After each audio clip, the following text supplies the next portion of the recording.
Nedelja svete družine nam daje priložnost, da spet premislimo, kakšna je vloga družine, kakšen je namen družine, kako se izražata v Božjem načrtu.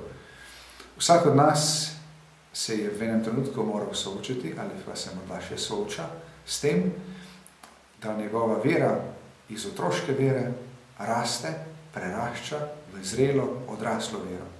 V Boga, ki nam ga Jezus predstavlja kot očeta, kot starša. Pozitivne izkušnje iz naših družin, pozitivne izkušnje z našimi starši, pozitivni vtisi in lik našega očeta, naše mame, nam pri tem lahko veliko pomaga, ko se sprašujemo, kakšen je Bog kot oče.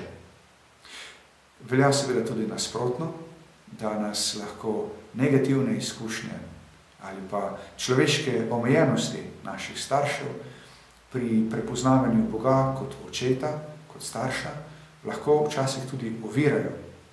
Naj bo zato današnji praznik povabilo k nenehnemu preobražanju našega gledanja Boga, da Bogu ne bi pripisovali vseh teh omejenosti, ki smo jih morda prepoznali pri naših starših, da to ne bi oteževalo našega verovanja ali pa nas morda celo odvrnilo od vere.